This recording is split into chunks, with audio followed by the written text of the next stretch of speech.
Hello guys, আসসালামু আলাইকুম। আশা করি সবাই ভালো আছেন। আজকে যেটা নিয়ে কথা বলবো সেটা হলো সাফরান সোপ। দেখেন, আমাদের ইউটিউব চ্যানেলে বারবার একটা কমপ্লেন আসতেছে যে সাফরান সোপটা কয়টা কোয়ালিটি।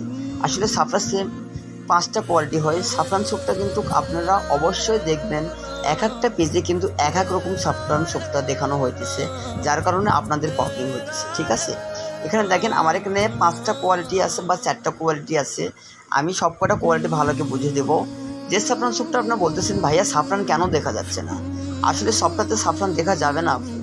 আসলে এক একটা পেজে এক এক রকমভাবে সাবানগুলো কানেক্ট করানো হইতেছে। ঠিক আছে, যাদের নিজস্ব পেজ থেকে তারা নিজস্বভাবে সাফরানটা ক্যাটাগরিতে তৈরি করতেছে। আমি যেটা বলবো সেটা হলো এই স্যুপটা দেখেন, এই স্যুপটা কিন্তু একটা পেজ থেকেই নেওয়া, এটা কিন্তু আরেকটা পেজ থেকে নেওয়া। দেখেন, এটা সবই কিন্তু সাফরান, কোনোটা সাফরান মিক্স করানো আছে, কোনোটাতে সাফরান ডাইরেক্টলি দেখানো হইতেছে। ঠিক আছে, এটা কাঠের বাক্স, অনেকে কাঠের বাক্সের জন্য বলতেছে ভাইয়া কাঠের বাক্সে 2টা কোয়ালিটি দেখেন, আরও কোয়ালিটি আছে। আসলে এত কিছু দেখানো সম্ভব না।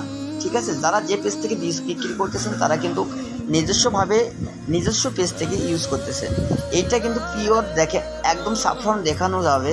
আর এটা আপনার লাইটে লুক করবেন, দেখেন লাইটে দেখালে কিন্তু আপনারা সাফরানটা দেখতে পাচ্ছেন। দেখেন, লক্ষ্য করেন, এটা কিন্তু সাফরান ভিতরে দেখা যাচ্ছে। ঠিক আছে, আপনারা অবশ্যই বুঝবেন যে সাফরান সোপ পুরোটাই সবগুলোই কাজ করবে, কিন্তু আমাদের নিজস্ব পেজ থেকের কারণে যারা যেখান থেকে বিক্রি করতেছে তারা সেভাবেই ক্যাটাগরিটা তৈরি করে নিচ্ছে, যার কারণে আমরা বুঝতে সমস্যা হইতেছি। ঠিক আছে, আপনারা একটা কথা মাথায় রাখবেন যে সাফরান সোপ বারকোড আসতে স্ক্যান করে আপনারা ভালো করে লগোগুলো দেখে নেবেন, প্লাস সোপটার পারফিউম